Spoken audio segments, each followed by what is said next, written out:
The Tibetan Book of the Dead, Chapter 11, Part 2.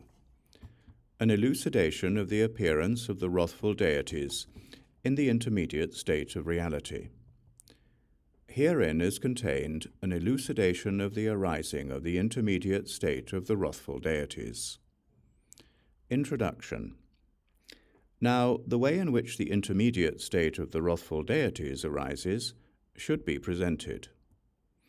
In the previous intermediate state of the peaceful deities, there were 7 successive critical or dangerous pathways. By receiving introduction to those sequentially, even though one might not have attained recognition at one critical pathway, one should have attained recognition at another. Those who have achieved liberation in this way are countless. Yet, although many have been liberated through such introductions to the nature of reality, sentient beings are numerous. Evil past actions are very potent. Negative obscurations are dense. Habitual tendencies are long-lasting. The cycle of ignorance and bewilderment is inexhaustible and undiminishing. Despite having received introduction in such detail, there are still a large number who roam downwards, not having achieved liberation. Now, after the invitation of the assembly of the peaceful deities and the divine assembly of the awareness holders and dakinis has passed, the blazing assembly of the 58 wrathful blood-drinking deities, who are a natural transformation of the above assembly of peaceful deities, will arise. These deities will be very dissimilar in appearance to the peaceful deities. This is the intermediate state of the wrathful deities, and consequently, as the deceased will be overpowered by fear, terror, or awe, recognition also becomes more difficult. Uncontrollably, awareness continually faints. But nevertheless, if there is even the slightest recognition, liberation is easy. Should you ask why this is so? It is because once the awesome, terrifying, and fearful appearances arise, the awareness does not have the luxury of distraction. The awareness is one-pointedly concentrated. If at this stage oral instructions such as those which follow have not been previously introduced, or are not now introduced, even though one's studies may have been ocean-like, they will be of no benefit here. Even the preceptors of monasteries who uphold the monastic disciplines, and great teachers of dialectics who have not been previously introduced, will be bewildered on this occasion and fail to attain recognition. Consequently, they will continue to roam in cyclic existence. This is even more so for ordinary persons. Fleeing in awe, terror, and fear, they will fall into the abyss of lower existences and suffer miserably. However, even the most inferior of yogins who has practiced the way of secret mantra will immediately, upon seeing the assembled blood-drinking deities, recognize them to be meditational deities, as if meeting old acquaintances. Trusting in them, the yogin will dissolve indivisibly into the meditational deities and attain Buddhahood. The crucial point is indeed that those in this world who have, prior to death, meditated on the formal description of these blood-drinking Buddha bodies, and also made offerings and praises to them, or at the very least have simply seen their painted and sculpted images, may recognize the forms that arise here and attain liberation. Moreover, when those preceptors who uphold the monastic disciplines and the teachers of dialectics who have not been introduced die, however great their perseverance was in religious conduct, or however learned they were in their exegetical doctrines within the human world, no auspicious signs, such as major or minor bone relics or rainbow light, will appear. Since they did not take the way of secret mantra to heart while they were alive, but instead deprecated the secret mantra and failed to become acquainted in life with the assembled deities of the way of secret mantra, They will not recognize the luminosities and deities when they arise in the intermediate state. Suddenly seeing something they had not previously seen, they will develop an attitude of aversion and become hostile. Consequently, they will proceed into lower existences. This lack of familiarity and the arousal of aversion is the reason why auspicious signs such as major or minor bone relics and rainbow light do not occur in the case of those upholders of monastic discipline and dialectical philosophers, however excellent they may have been, who have not taken to heart and experientially cultivated the way of secret mantra. On the other hand, practitioners of the way of secret mantra, even if they are the lowest of the low, however coarsely they behaved in the world, or however unrefined and uncultured they were, and however unseemly and inelegant their conduct, even if they have not been able to experientially cultivate the way of secret mantra successfully, will attain liberation in this instance, simply because they have not embraced a mistaken view and are without doubt, and are devoted to the secret mantra. Even if such an individual's conduct in the human world was inelegant, at least one auspicious indication, such as major and minor relics, images, or rainbow light, will occur at the moment of death. This is because the way of secret mantra carries an extremely great blessing. Yogins of the way of secret mantra who are above average capacity, who have experientially cultivated the meditations of both the generation and perfection stages, and practice the recitation of the heart mantras and so on, do not need to roam downwards this far into the intermediate state of reality.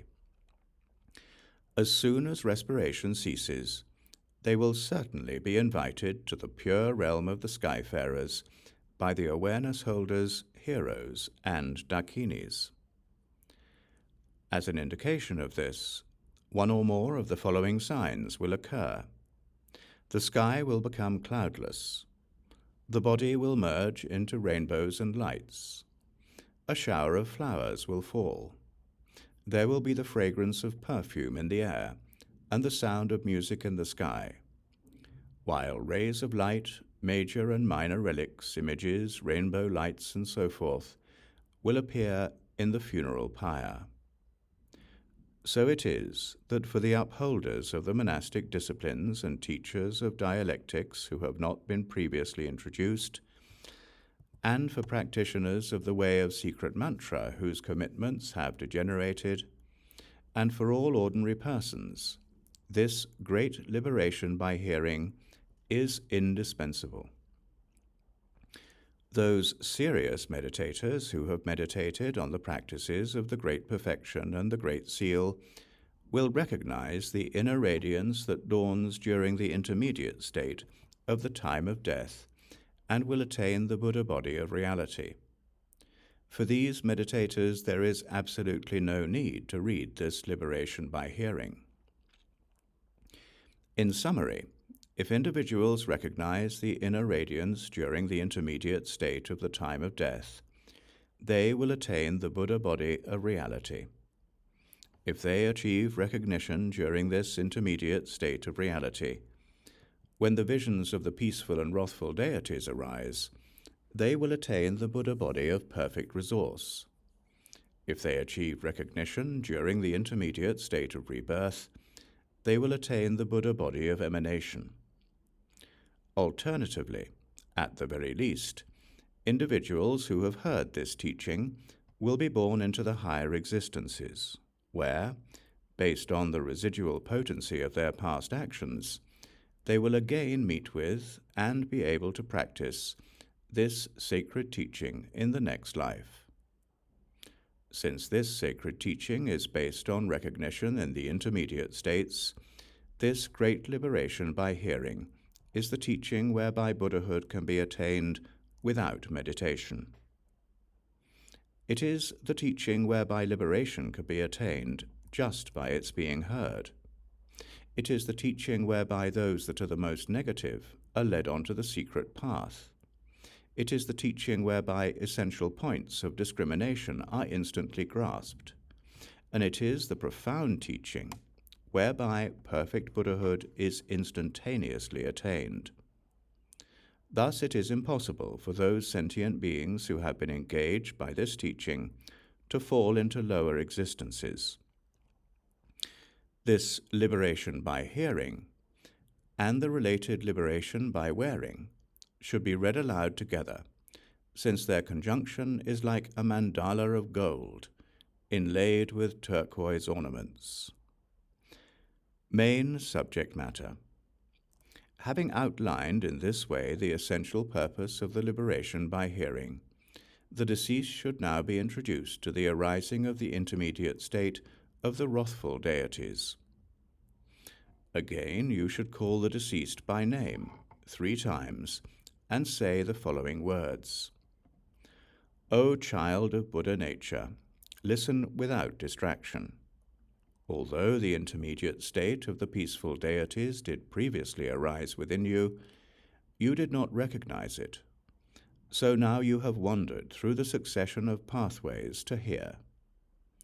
Now, on the 8th day, the assembly of wrathful, blood-drinking deities will arise. Recognize them and do not be distracted.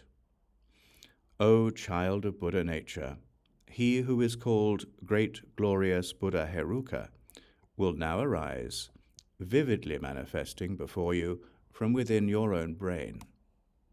His body, blazing in a mass of light, is dark brown in color, having 3 heads, 6 arms, and 4 legs, which are firmly set apart. His right face is white, the left red, and the central face dark brown. His 9 eyes are fixed in a fearsome, wrathful gaze. His eyebrows are quivering like lightning. His fangs are bared and gleaming, and he is laughing loudly, uttering the sounds of ah la la and ha ha and shoo oo, like whistles in loud piercing cries. The golden auburn hair of his head blazes and rears upward. Sun and moon discs, black serpents and dry skulls adorn each of his heads, and black snakes and fresh skulls form a garland around his body. In his 6 hands he holds, on the right in the first hand, a wheel, in the middle one an axe, and in the last hand a sword, and to the left in his first hand he holds a bell, in the middle one a plowshare, and in the last a skull. The female consort Buddha Krodeshvari is embracing his body, her right hand clasped around his neck, and her left offering a skull cup filled with blood to his mouth. Amidst loud pounding palatal sounds of tuk chom and an echoing roar like the reverberation of thunder, the fire of pristine cognition blazes from the fiery, indestructible pores of their bodies. And thus they stand together, with one leg extended and the other drawn in, on a throne supported by Garudas. Do not be afraid, do not be terrified, and do not be awed. Recognize this to be the Buddha body of your own intrinsic awareness. These are your own meditational deities, so do not be terrified. This, in reality, is the transcendent Lord Vairochana and his consort, so do not be afraid. Recognition and liberation will occur simultaneously. If, upon hearing these words, the deceased recognizes the meditational deities, he or she will dissolve indivisibly within them, and thereby attain Buddhahood in the Buddha body of perfect resource. Yet, should the deceased once again flee in awe and terror, and thereby not attain recognition, then, on the 9th day, the Vajra family of blood-drinking deities will come to escort him or her. Again, calling the deceased by name, the introduction should be given with the following words. O child of Buddha nature, listen without distraction. He who is called the Transcendent Lord Vajraheruka, of the Vajra family of blood-drinking deities, will arise from the eastern direction of your brain and appear before you. His body is dark blue in color, with 3 faces, 6 arms and 4 legs, firmly set apart. His right face is white, the left red, and the central face is blue. In his 6 hands he holds, on the right in the first hand, a vajra, in the middle one a skull cup, and in the last hand an axe, and to the left in his first hand he holds a bell, in the middle one a skull cup, and in the last a ploughshare. The female consort Vajra Krodeshvari is embracing his body, her right hand clasped around his neck, and her left offering a skull cup filled with blood to his mouth. Do not be afraid, do not be terrified, and do not be awed. Recognize this to be the Buddha body of your own awareness. These are your own meditational deities, so do not be terrified. This, in reality, is the Transcendent Lord Vajrasattva and his consort, so do not fear them. Be devoted to them. Recognition and liberation will occur simultaneously. If upon hearing these words the deceased recognizes the meditational deities, he or she will dissolve indivisibly with them, and thereby attain Buddhahood in the Buddha body of perfect resource. Yet if those individuals who are greatly obscured by past actions again flee in awe and terror, and thereby do not attain recognition, then on the 10th day, the Ratna family of blood-drinking deities will come to escort them. Again, calling the deceased by name, the introduction should be given with the following words. O child of Buddha nature, listen without distraction. On the 10th day, he who is called Ratna Heruka, of the Ratna family of blood-drinking deities, will arise from the southern direction of your brain and appear before you. His body is dark yellow in color, with 3 faces, 6 arms and 4 legs firmly set apart. His right face is white, the left red, and the central face is a burning dark yellow. In his 6 hands he holds, on the right in the first hand, a jewel, in the middle one a katvanga, and in the last hand a club, and to the left in his first hand he holds a bell, in the middle one a skull cup, and in the last a trident. The female consort, Ratna Krodeshvari, is embracing his body, her right hand clasped around his neck, and her left offering a skull cup filled with blood to his mouth. Do not be afraid, do not be terrified, and do not be awed.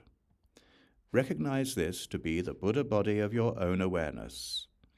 These are your own meditational deities, so do not be terrified. This, in reality, is the Transcendent Lord Ratnasambhava and his consort, so be devoted to them. Recognition and liberation will occur simultaneously. If, upon hearing these words, the deceased recognizes the meditational deities, he or she will dissolve indivisibly with them, and thereby attain Buddhahood in the Buddha body of perfect resource. Yet, even after receiving this introduction, there are those who, owing to their negative habitual tendencies, will nevertheless flee in awe and terror. Not recognizing their own meditational deities, they will perceive them as yama, and thereby the recognition will not occur. So it is that on the 11th day, the assembled deities of the Padma family of blood-drinking deities will come to escort the deceased. Again, calling the deceased by name, the introduction should be given with the following words. O child of Buddha nature, listen without distraction. On the 11th day, he who is called the Transcendent Lord Padma Heruka, of the Padma family of blood-drinking deities will arise from the western direction of your brain, in union with his consort, and appear vividly before you.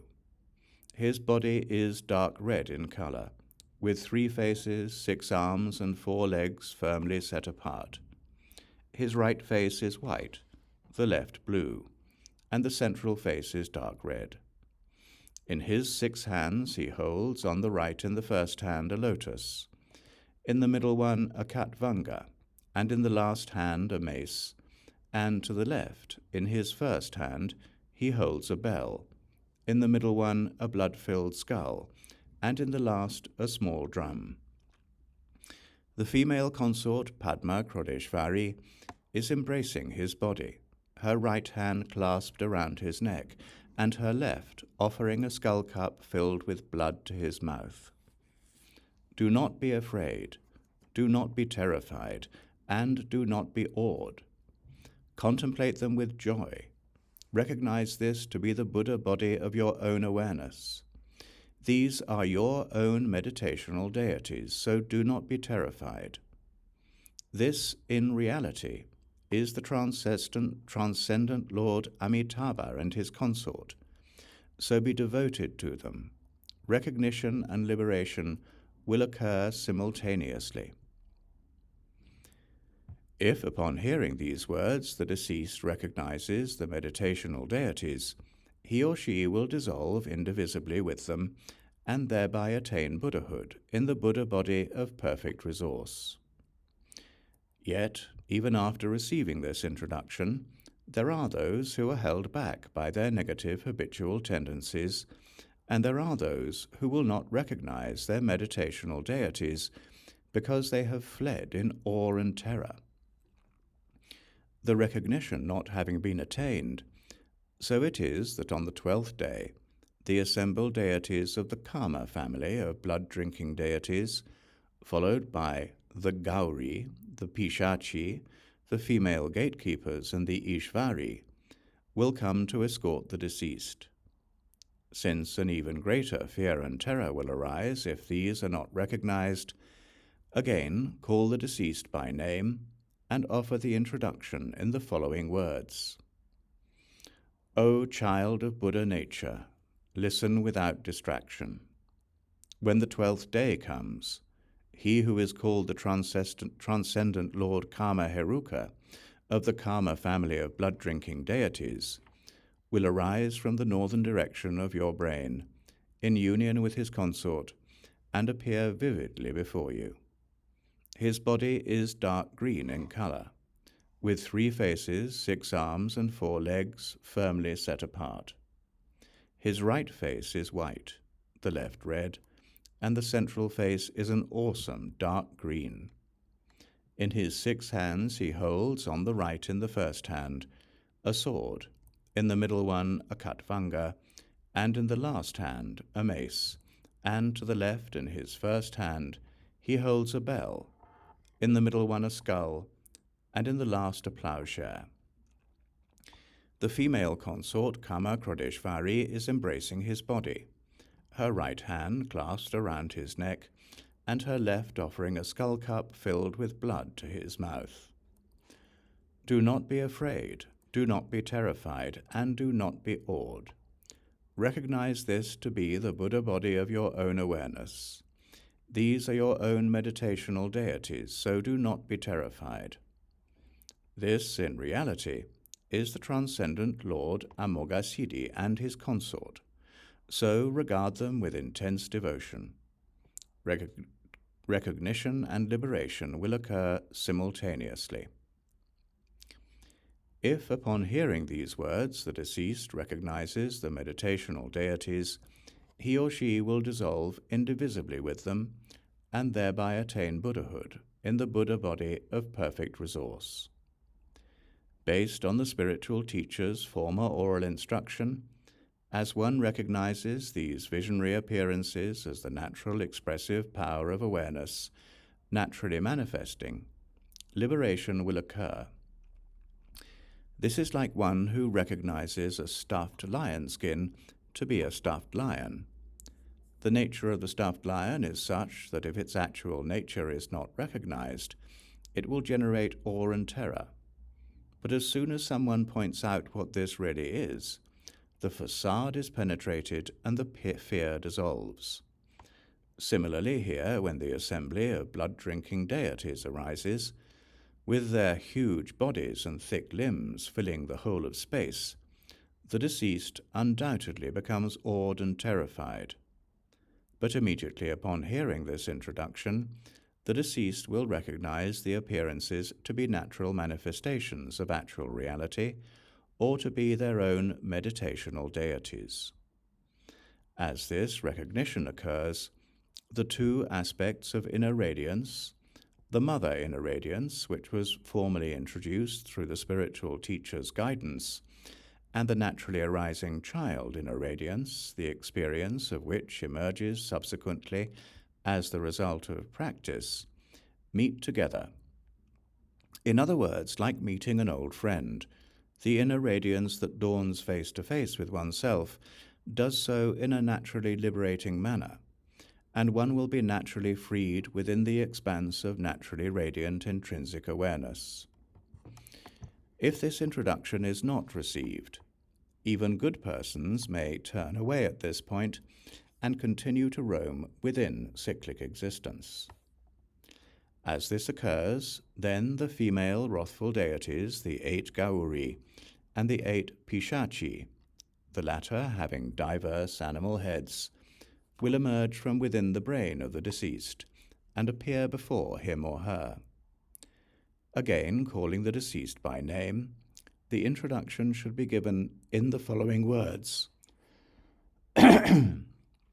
O child of Buddha nature, listen without distraction. The 8 Gauri will now be emerging from within your own brain and appearing before you. Do not be afraid. From the eastern direction of your brain, the white Gauri, holding a human corpse as a cudgel in her right hand and a blood-filled skull in her left hand, will arise before you. Do not be afraid. From the southern direction, the yellow Kauri, shooting an arrow from a bow. From the west, the red Pramoha, holding a crocodile victory banner.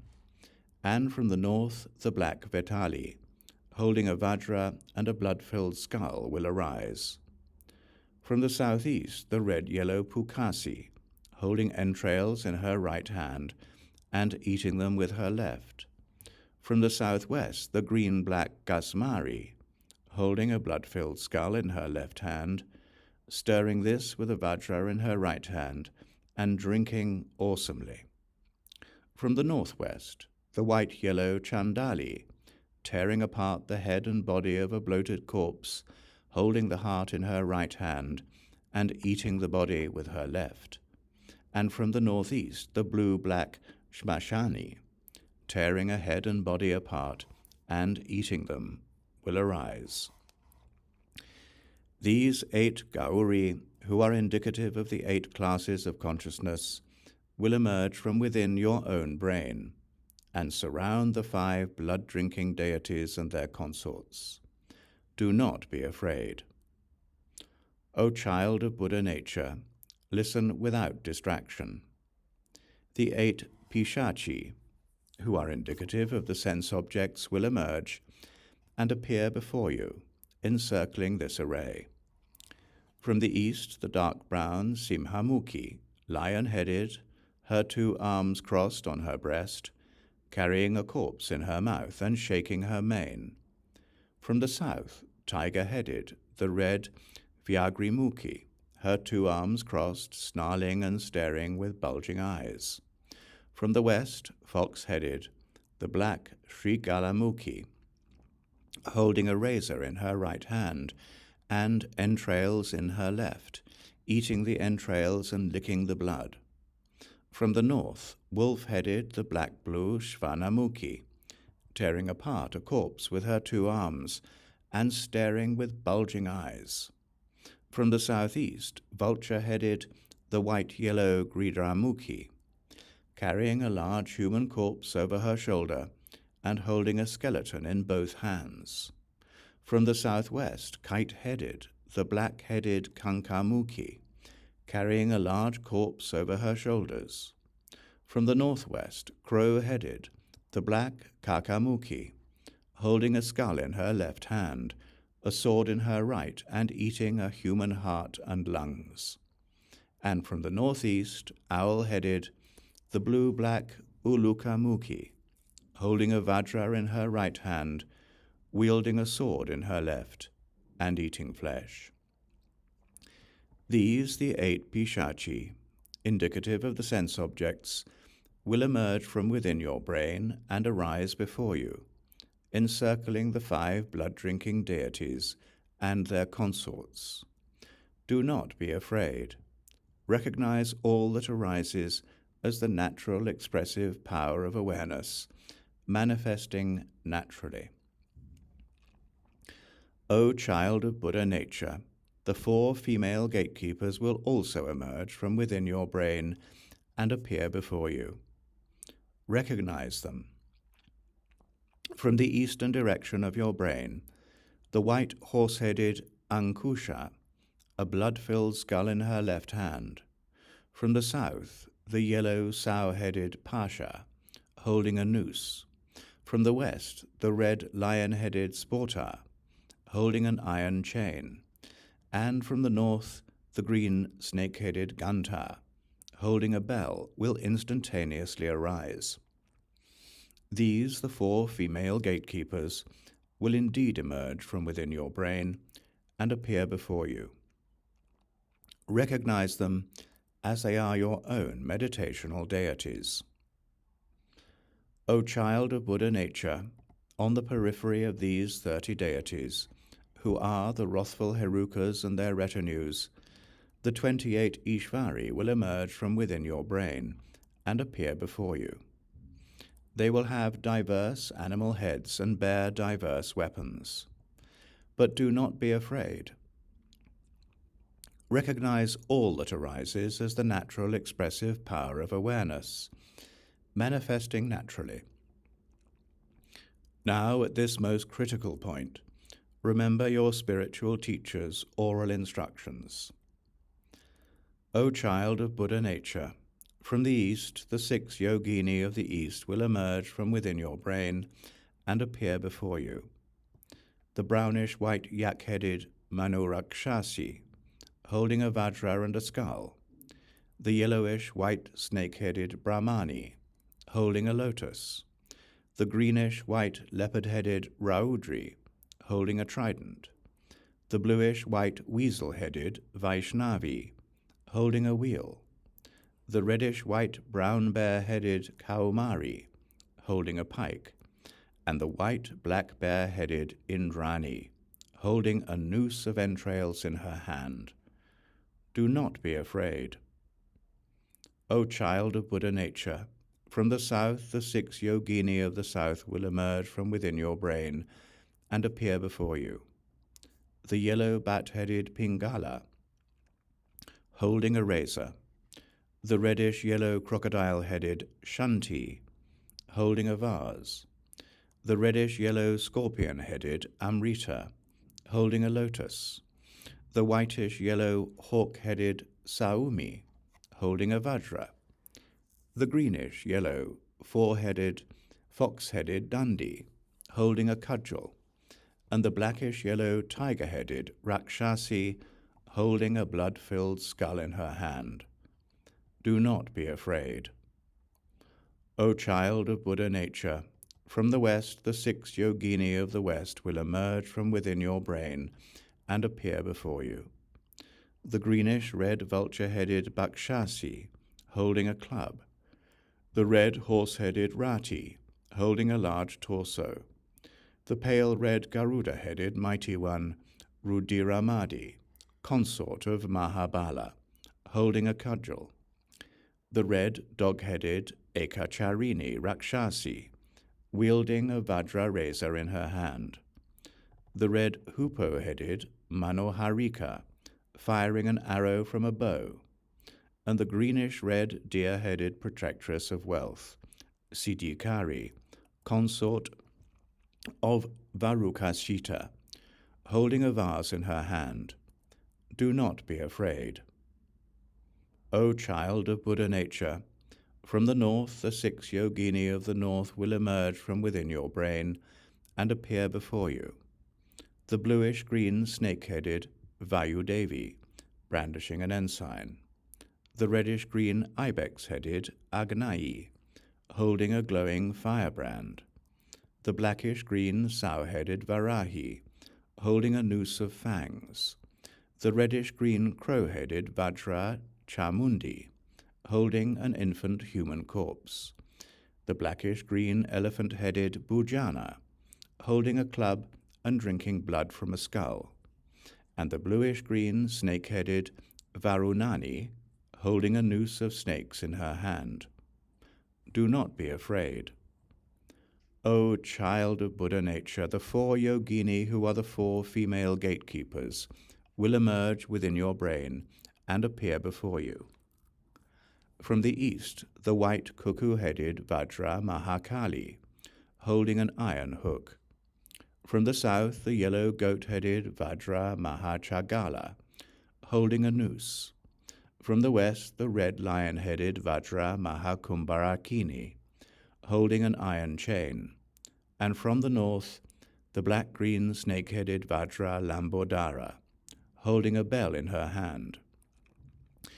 These 4 yogini, the female gatekeepers, will indeed emerge from within your brain and appear before you. Do not be afraid. Since these 28 Ishvari emanate naturally from the expressive power of the naturally arising deities, which are the wrathful Herukas, recognize them now. O child of Buddha nature, through the expressive power of emptiness, the Buddha body of reality has arisen as the peaceful deities. Recognize this. Through the expressive power of radiance, the Buddha body of perfect resource has arisen as the wrathful deities. Recognize this. At this time, when the assembly of the 58 blood-drinking deities manifests from within your brain, you should recognize all that arises as the naturally arising luminosity of your own awareness. Then, if recognition occurs, you will immediately attain Buddhahood, inseparable from the blood-drinking deities. O child of Buddha nature, if even now you do not recognize this reality and become afraid and turn away from the visionary appearances, you will go on to experience yet further suffering. If recognition does not occur, all the blood-drinking deities will be perceived as Yama. You will be overwhelmed by fear, by awe, and by terror at the sight of all the blood-drinking deities, and you will faint. Those visionary appearances, which are natural manifestations of actual reality, will seem to have become demons, and you will continue to roam in cyclic existence. But even now, if you are not awed and not terrified, you will avoid the continued wandering within cyclic existence. O child of Buddha nature, the largest of the Buddha bodies of the peaceful and wrathful deities will be as vast as the sky. The medium ones will be the size of Mount Sumeru, and even the smallest will be the size of 18 of our bodies, standing one above the other. Do not be afraid. All phenomenal existence is now arising as luminosities and Buddha bodies. By recognizing all the present visionary appearances to be the natural luminosity of your own intrinsic awareness, manifesting as lights and Buddha bodies, you will dissolve inseparably within the lights and Buddha bodies, and Buddhahood will be attained. O child of Buddha nature, whatever fearsome and terrifying apparitions appear to you now, recognize them to be natural manifestations of actual reality. Do not be afraid. Recognize these appearances as inner radiance, your own natural luminosity. Upon recognition, you will undoubtedly attain Buddhahood right now. That which is called instantaneous perfect Buddhahood will occur at this very moment.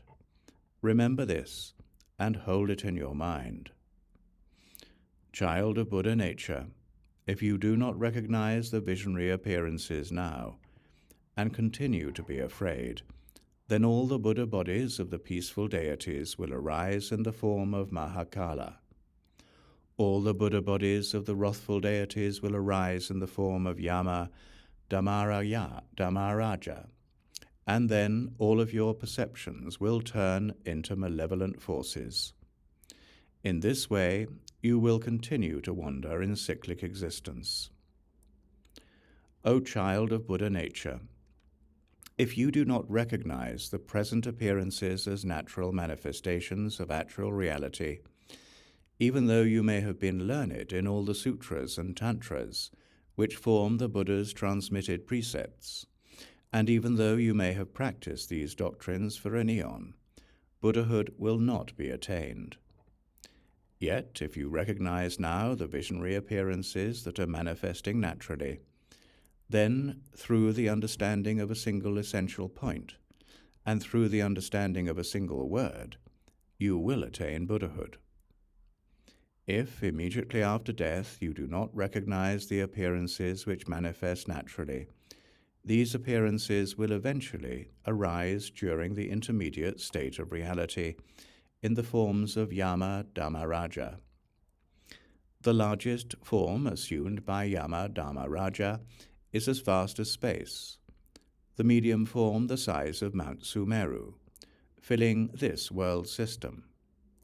Thus Yama Dhamaraja will appear, his upper teeth biting into his lower lip, his eyes glassy, his hair tied up on the crown of his head, his belly bulging, and his neck thin, brandishing in his hand the wooden slate documenting past actions, his mouth echoing with the cries of strike and kill. He is drinking brains, severing heads, and ripping out internal organs. In this way, it will appear as if his form fills the entire world. O child of Buddha nature, when such visions arise, do not be afraid or terrified. Your body is a mental body, formed of habitual tendencies. Therefore, even if you are slain and cut into pieces, you will not die. You are in reality a natural form of emptiness, so there is no need to be afraid. The forms of Yama Dhamaraja arise, too, from the natural luminosity of your own intrinsic awareness. They have no material substance. Emptiness cannot be harmed by emptiness. Clearly determine now that, other than arising from the natural expressive power of your own awareness, whatever seems to appear to you externally, the peaceful and wrathful deities, the blood-drinking herukas, the diverse animal-headed deities, the rainbow lights, the frightening forms of Yama, etc., these are all without substantial existence. If this is successfully determined, all fear and terror will be liberated naturally, just where it is. You will dissolve inseparably with the visionary appearances, and Buddhahood will be attained. Upon recognizing the visionary appearances in this way, be fervently devoted and think, "These are my meditational deities. They have come to escort me on the dangerous pathway of the intermediate state. I take refuge in them." Remember the three precious jewels. Remember your meditational deity, whichever it may be. Call to your meditational deity by name and pray with the following words. I am roaming in the intermediate state. Come quickly to rescue me. Hold me in your compassion, O precious meditational deity.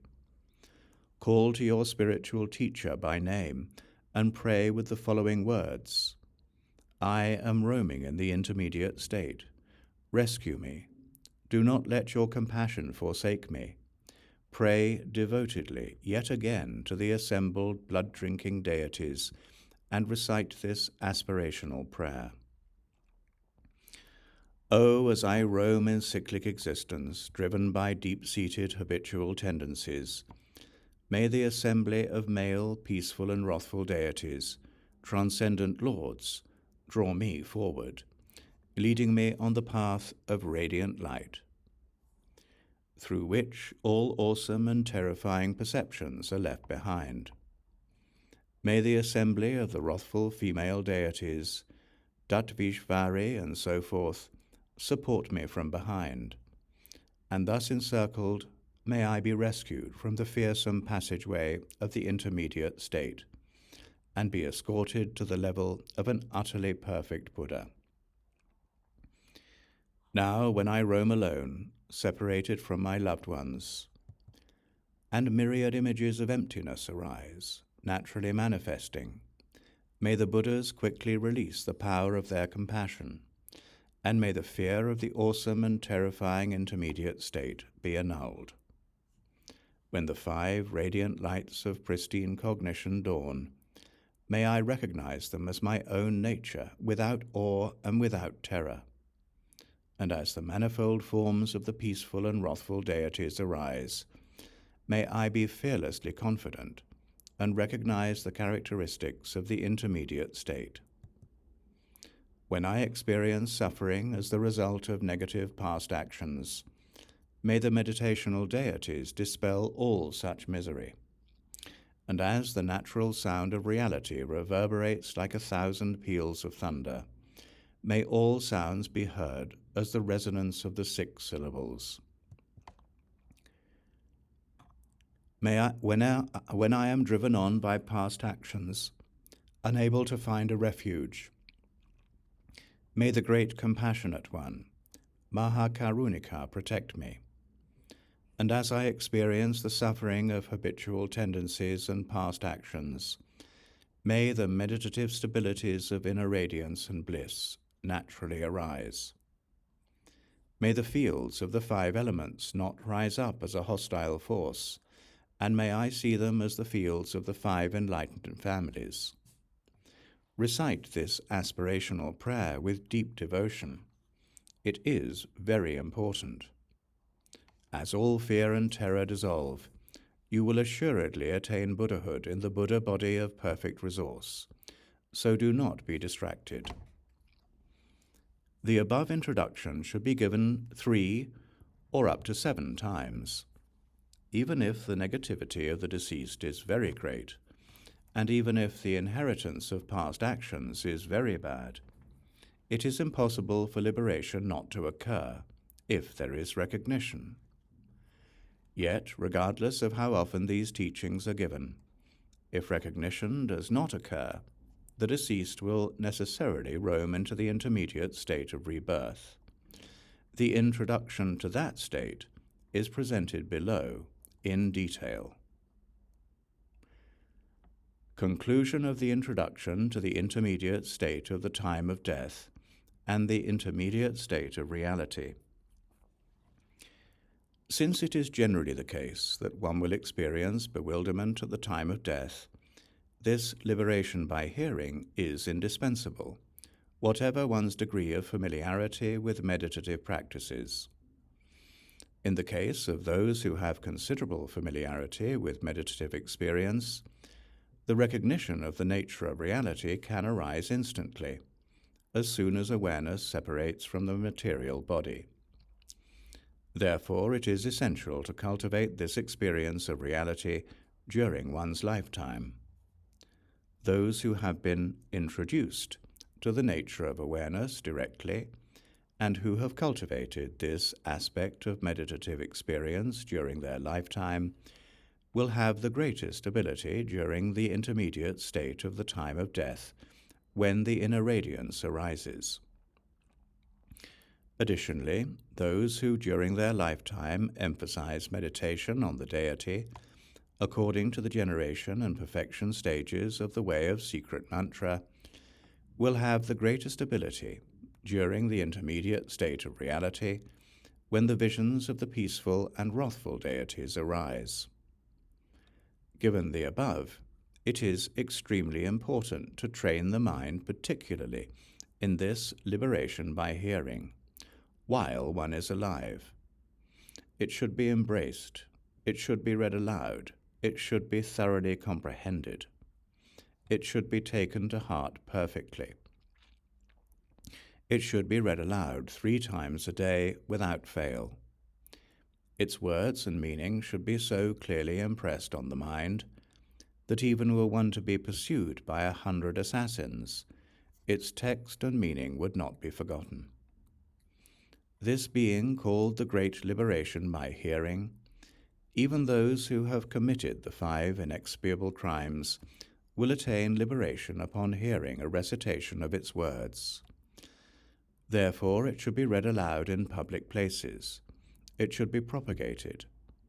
Since the awareness becomes many times clearer during the intermediate state, even if this teaching is sensed as now only once, and even if its meaning is not understood, it will be remembered at the time of death, without a single word being forgotten. Therefore it should be read aloud to the ears of all during their lifetime. It should be read aloud across the pillows of all who are sick. It should be read aloud in the presence of all the bodies of the dead. It should be propagated far and wide. To meet with this teaching is a great good fortune. Except for those who have gathered the accumulations of merit and pristine cognition, and purified their obscurations, it is difficult to encounter. Yet, once it is heard, liberation can be achieved just by avoiding a mistaken view. Therefore it should be greatly cherished. It is the essence of all teachings. This completes the introduction to the intermediate state of reality, which forms part of the great liberation by hearing in the intermediate states, the teaching on the intermediate states which liberates just by being heard or just by being seen. Colophon. This teaching was brought forth in secret by the accomplished master Karma Lingpa, the eldest son of the accomplished master Nyingma Sanje, from the sacred place of Mount Gampoda, which resembles a dancing god, and is located on the banks of the river Serden. The master Karma Lingpa entrusted its transmitted precepts and authorization to his son Churji Lingpa. The succession fell in turn to his son Guru Surya Chandra, i.e. Lama Ninda, and in his presence, I, Gagana Dhamma Samudra, i.e. Namka Churki Jatso, received it with devotion.